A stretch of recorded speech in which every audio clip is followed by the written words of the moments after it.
¿Qué tal? ¿Cómo les va? Nuevamente con Monseñor Jorge Casareto compartiendo este tiempo y este espacio en el que nos permitimos meternos un poquitito en temas a veces no tan conocidos o a veces temas conocidos que siempre vale la pena profundizar, ¿no? Y hoy vamos a tomar este documento del Papa muy importante. Está en latín el título. Traduzca. Misericordiae Vultus, es el rostro de la misericordia de Jesucristo. La misericordia, de esto vamos a hablar. Bueno, veamos cómo lo vamos encontrando el tema y cómo lo vamos disfrutando también con ustedes.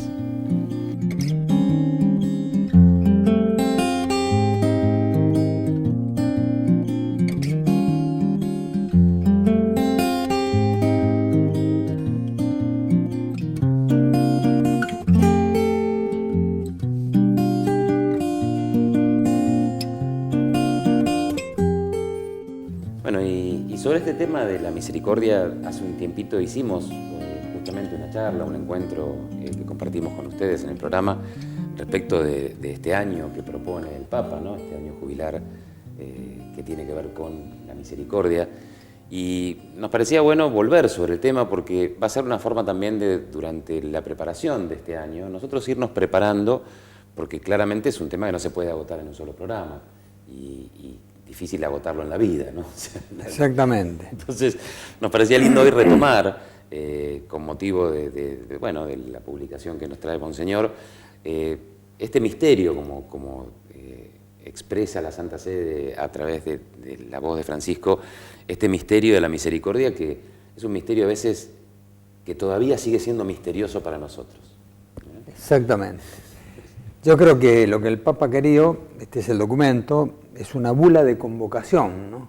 Quiere decir, proclamo un año de misericordia. Así como ustedes vieron que están los años santos, que cada 25 años en la Iglesia es un año de perdón, el año santo. El Papa dice, vamos, como la misericordia es lo central, lo que quiero poner más de manifiesto, él nos insiste, ¿por qué esto? Porque quizás los católicos y los cristianos hemos insistido mucho en la justicia, pero en realidad Jesús da la vida para perdonarnos, entrega su cuerpo, derrama su sangre para el perdón de los pecados. Y entonces una justicia que no esté completada por la misericordia es una justicia que termina siendo injusta de alguna manera, ¿no?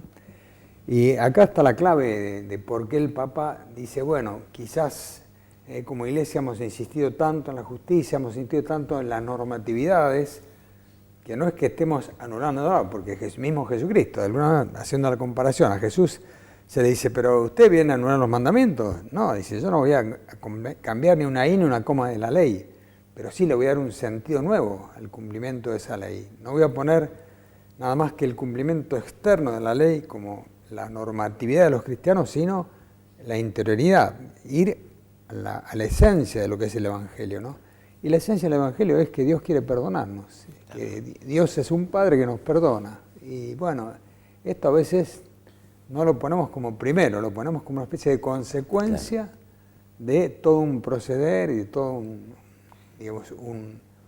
arrepentirnos, lógicamente, pero al misericordia parece que está al final, y no al principio. Y no al principio. Como la conclusión, la mano que te acaricia después de todo lo que pasó, pero en realidad esto es lo que nos convoca y lo que nos invita es a ponerlo en el lugar debido, ¿no? Ahora, usted nombró una palabra que me parece que es bueno retomar también. Usted hablaba del perdón. Y mi percepción es que también nosotros vamos perdiendo conciencia de por qué tenemos que ser perdonados, porque en realidad vamos perdiendo conciencia del pecado. Y por alguna cuestión de mal marketing, mal pensada para atraer gente, nos olvidamos de la palabra pecado y la usamos poco. Y el pecado queda para las abuelas que te dicen, no, esto es pecado, lo otro es pecado, pero a veces en la Iglesia hacemos propuestas donde o nada parece pecado o todo parece pecado. ¿De qué nos tiene que perdonar Dios? Bueno, nos tiene que perdonar, yo diría lo siguiente, ¿no? Como nosotros somos limitados, lo primero, yo digo, lo más grave para una persona es justamente no reconocer su limitación. La gran tentación que aparece en ese relato de la creación del hombre y la mujer es, ustedes si obedecen a Dios van a ser como Él, y por eso no quiere Dios que lo obedezcan, ¿no? Serán como dioses. La gran tentación es creernos que nosotros podemos todo, ¿no? Y ahí aparece, digamos, la limitación humana, y en realidad casi todos los pecados se pueden resumir en un pecado de soberbia, ¿no? Es decir, ¿de qué tenemos que ser perdonados? Y bueno, de sentirnos omnipotentes, de sentirnos poderosos, de obrar siempre prescindiendo de Dios, es decir, como un hijo que quiere prescindir, antes de tiempo quiere prescindir de la paternidad de sus padres. Y esto no es así. Va a haber un tiempo en la vida eterna donde Dios nos va a conceder todo y seremos todo amor como Él. No seremos como Él, pero todo el amor de Él será lo que nos inundará. Pero mientras tanto, ese Dios que nos ama tanto que nosotros podemos no llegar a reconocer ese amor. Y ahí está la base del por qué tenemos que arrepentirnos y por qué tenemos que ser perdonados, ¿no? Porque no terminamos de reconocer todo el amor que Dios nos tiene en el fondo, ¿no? Ahora, supongamos que yo no creo en Dios, o sí creo. ¿De qué modo me impacta esta propuesta de la Iglesia? ¿De qué modo me impacta una Iglesia que dice, ahora este año voy a poner el foco en la misericordia, voy a tratar de renovar una mirada? Tiene consecuencias prácticas, porque parte de lo que nos propone el Papa en su convocatoria es que seamos prácticos. Es que la prédica vaya de la mano del ejercicio de la misericordia, ¿no? Para el ciudadano a pie, el que no cree, ¿cómo le mostramos la misericordia de Dios? Bueno, eso siempre va a ser una dificultad, porque digamos, en el mundo de Dios se entra por la fe. Y si uno ya entra sin fe, es difícil. Ahora, yo creo que en la cultura general hay como valores que están más reconocidos y otros que están menos reconocidos. Por ejemplo, lo que el Papa quiere hacer aquí es decir, miren, la cultura moderna se olvidó del perdón, se olvidó del pecado. Entonces, ¿qué le podemos aportar nosotros al mundo? Y la conciencia del pecado, y la conciencia de la necesidad de ser perdonados, ¿no? Vamos a ver un ejemplo gordo, por decir así. La proliferación del narcotráfico. Si nos tomamos en la década del 40, era la guerra, ¿no? El mal expresado en la guerra. Ahora el mal está expresado, por ejemplo, en las mafias, en el narcotráfico, en los odios raciales, ¿no es cierto? En las tratas. La corrupción. Claro. También. Claro, Sí. bueno. Entonces, todo el mal está expresado de esa manera y por ahí nosotros hablamos del mal y hablamos de eso y lo vemos como un mal, pero no lo vemos como una, digamos, como no lo traducimos en términos de pecado, que esa situación es pecaminosa, que eso ofende a Dios. No solamente nos hacemos mal a nosotros mismos, hacemos mal porque estamos ofendiendo a Dios, ¿no? El Papa en última instancia lo que quiere con esto es que seamos un poquito más conscientes de que Dios existe y que Dios nos ama. Y por ahí lo que más se olvida al mundo, ¿no es cierto? De esa existencia de un Dios que es puro amor, que es infinito amor y que quiere justamente que vivamos en el amor, ¿no? Por eso al tomar conciencia del amor de Dios, tomamos más conciencia del mal de los malos, por decir así, ¿no es cierto? Sí, y que como el mal de los malos tiene consecuencias concretas, también el bien de los buenos, para ponerlo del otro lado, debe tenerlas. Y no debe ser solamente un discurso, porque releyendo el documento, que recomiendo especialmente que lo hagan, uno lo que va viendo es que la invitación constante en el transcurso de las líneas es a que esa misericordia vaya teniendo las mismas características concretas de la misericordia que nos expone Jesús, ¿no? La misericordia de Dios que expresa concretamente Jesús en su vida. Y a veces, aunque el otro no crea, esa caricia, ese gesto, esa actitud, esa mirada renovada, es un modo de invitarlo a creer sin una catequesis muy especial, sino simplemente aceptando al que nadie acepta, perdonando al que nadie perdona, no juzgando al que todo el mundo juzga, incluyendo al que todo el mundo excluye, que parecería revolucionario hoy, ¿no? Y fue revolucionario en tiempo de él. Así es. Yo creo que esto que vos decís que es muy propio de lo que cristianos llamamos el Nuevo Testamento, el Papa lo que empieza es reconociendo que ya en el Antiguo Testamento, es decir, a nuestros hermanos judíos, que son nuestros padres en la fe, de alguna manera, ¿no es cierto?, de una paternidad del judaísmo respecto a nosotros, ya ahí en ese Antiguo Testamento, Dios se muestra como un Dios de misericordia, porque a veces se ha dividido, ¿no? El Dios del Antiguo Testamento era el Dios de la justicia, claro, y el Dios del Nuevo Testamento es el Dios del amor. No, el Dios es único Dios. Y ya en el Antiguo Testamento, en los Salmos, por ejemplo, que era la oración propia del pueblo judío, que este documento dice una cosa lindísima: con esos salmos rezó Jesús. Claro.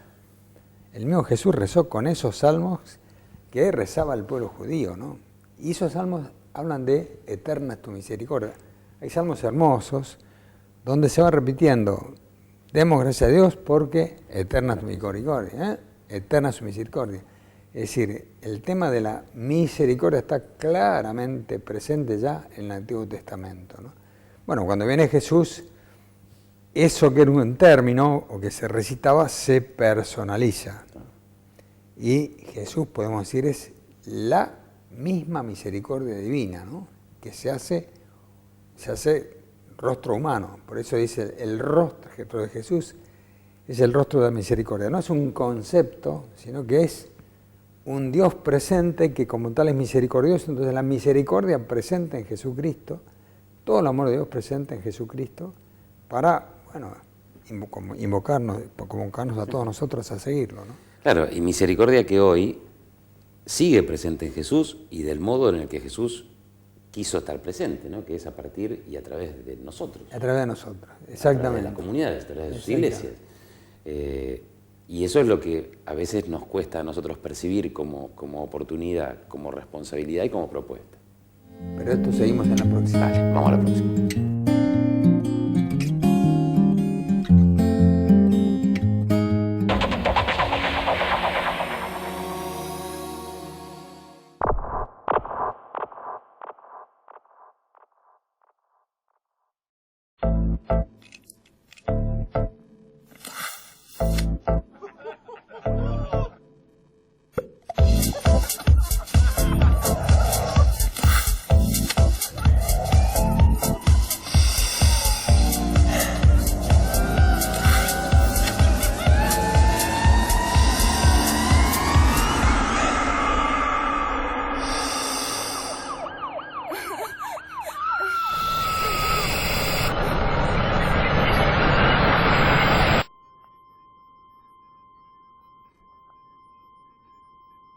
Entrar en las drogas es fácil, pero salir es mucho más difícil. Decí no al consumo de drogas. Para ayuda y más información, entra en www.reddevida.org.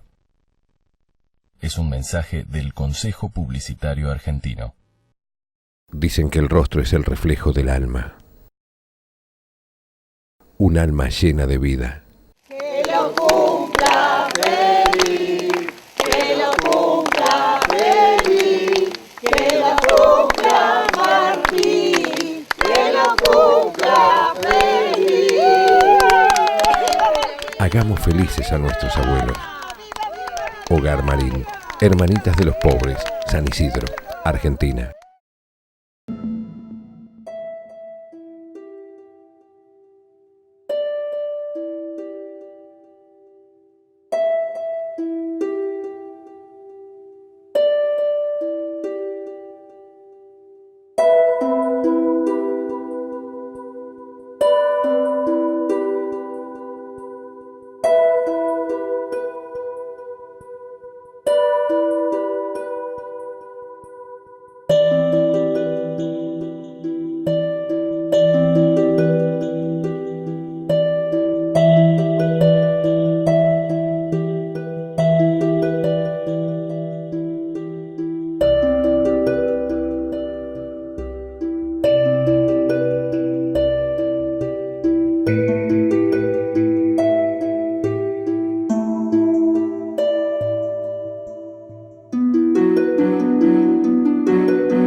veníamos hablando de misericordia, veníamos hablando de perdón, veníamos hablando de pecado, veníamos hablando de justicia, y vamos a reflotar la pregunta, ¿no? Que creo que puede ser el nudo de empezar a leer todo esto. Primero la misericordia, después la justicia, primero la justicia, después la misericordia. Primero la misericordia porque es el amor. Ahí ¿no? estamos. Ahí está. Ahí está, bien. O sea, el cristiano entra a todas las realidades desde el amor. También a la justicia. Claro. La justicia es muy importante, ¿no? Sin lugar a dudas, y además en los países, yo creo que en estos momentos se pone muy, muy de manifiesto y la gente le molesta mucho la injusticia. Ver que los corruptos, por ejemplo, están bien, ¿no? Eso siempre ha pasado, ¿no? En la historia de la humanidad. Pero ver que los corruptos están bien, que no son sancionados por la justicia, entonces dice hay que hacer justicia. Y es verdad. Pero la justicia tiene que ser abordada desde la misericordia. Yo voy a poner un ejemplo que este es un ejemplo que a mí me llamó mucha atención. Yo era obispo de Rafaela. Un día voy a la cárcel a visitar a los presos, me encuentro con un juez de Rafaela, juez en lo penal. ¿Y qué tal, monseñor? ¿Y qué tal? ¿Y qué hace acá, doctor? Le digo, vengo a visitar a los presos, me dice el juez, porque yo a los que condeno, después los visito para ver cómo está su recuperación. Y yo dije, mire, la verdad que no esto lo tenemos que hacer, todos los jueces penales lo tenemos que hacer, esto decía. Y yo digo, ¿qué ejemplo? Porque este hombre entendió que si no acompaña la justicia con la misericordia, no obra justicia. Claro. Es decir, si la justicia la anclamos nada más que en términos de justicia, termina siendo injusta. Claro. Lo cual no quiere decir justamente que hay que ser superficial y perdonar a todo el mundo y ser misericordioso. No, hay que condenar a aquel que obra mal, ¿no? Hay que obrar justicia, pero tengo que entrar en esa justicia desde la caridad. Tengo que querer a quien yo tengo que sancionar, por decir así. Es como un padre que sanciona a su hijo, pero lo quiere al hijo, ¿no? Que sanciona y que se ocupa, ¿no? Porque yo recién cuando usted contaba esto, uno piensa en la paternidad, ¿no? Vos tenés 3 hijos. A uno le va bien en el colegio, hace todo bien, no hace lío. A otro le va bien en el colegio, hace todo bien, no hace lío. A uno le va mal y hace lío. ¿Le dedicás más tiempo a cuál? ¿Repartís el tiempo? No, le dedicás más tiempo al que está más complicado, al que más le cuesta, al que más trabajo te da. Entonces los otros te pueden decir, vos sos injusto, porque a este le dedicaste 3 horas, con este te sentaste, y yo me dedico al que más necesita. Y además vos podés contestar, soy justo porque soy misericordioso. Claro, si no, no sería justo. Si no, no sería justo, claro. Pero esta dinámica de la misericordia y la justicia, cuando uno lo lleva a la vida personal, se da cuenta que en general, cuando obra bien, no necesariamente obra justamente, porque el amor excede la justicia y el amor ignora la justicia. Sí, además yo creo que justamente como se ha perdido mucho en gran parte, ¿no es cierto?, la visión cristiana, la justicia a veces se aplica o se vincula con el odio al que se quiere sancionar, ¿no? Evidentemente hay pecados y actitudes que son tan denigrantes que generan una reacción, por decir así, de la gente, pero nunca la justicia puede estar, así como no se puede, vamos a decir, no tener, no obrar sin justicia, no se puede acompañar la justicia con el odio, con el resentimiento, no es justicia eso, ¿no? Creo que en esto juega lo que en el programa anterior creo que ya habíamos esbozado, pero es bueno traerlo, que es la dificultad que tenemos hoy en día de juzgar las situaciones objetivas. Porque con tal de no decir algo malo de otro o de no señalar con el dedo a otro, veo que ahora aparecen muchas formas de discriminación que antes no conocíamos, pero cada cosa que uno dice puede ser pasible de ser leída como discriminatoria. A veces, por cuidarnos tanto, por pretender cuidar excesivamente a las personas, porque digo excesivamente, porque dejamos cargada la situación objetiva.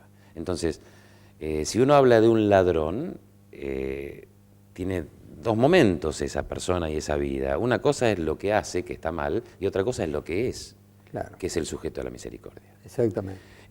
Si uno habla de un traficante de droga, ese señor no es traficante de droga, ese señor está traficando droga, a no ser que él opte por ser traficante de droga y que esa sea su vida. Claro. Pero si esa no es su vida, si su opción personal no es tener ese Dios que es la droga, bueno, tenemos una oportunidad de analizar la situación objetiva, condenar la situación objetiva, porque es malo lo que hace, pero no quiere decir que sea malo lo que es. Tal cual. Entonces, en esta pequeña diferencia que es separar a las personas de El las ser del situaciones, hogar, claro. tal cual. Ahí está, Exactamente. ahí está el punto a donde la misericordia se puede encarnar, ¿no? Poder ir directamente al corazón de la persona, no aplaudir el pecado por aplaudir al pecador, ¿no? Como decía San Agustín, creo que era que planteaba esto, ¿no? Claro. No aceptar el pecado por aceptar al pecador y tampoco condenar al pecador por condenar el pecado. Tal cual. El otro día una persona me preguntaba, bueno, muy bien, pero a ver, en concreto, este año de misericordia, ¿qué es? Vale la pena explicar esto, ¿no? Es un año que empieza el día 8 de diciembre de ahora, de este año concreto que estamos pasando, va a terminar con la fiesta de Cristo Rey del año que viene. ¿Y qué hay que hacer? Me decía. Y bueno, el Papa dice, bueno, ojo, en el catecismo aprendimos que están las obras de misericordia, ¿no? Y hay obras que son más materiales, como vestir al que necesita, el que está desnudo, al que dar de comer al hambriento, ¿no es cierto?, beber al sediento, visitar los presos. Son las obras de misericordia. Y además están las obras espirituales de misericordia. Por ejemplo, dar buenos consejos, claro, acompañar al que está angustiado y dolorido, ¿no? Estar cerca de todo aquel que necesita una instrucción mejor, ¿no? Yo digo, vos tenés todo el ejemplo de Caritas. Caritas es la mano de la misericordia de la Iglesia, ¿no?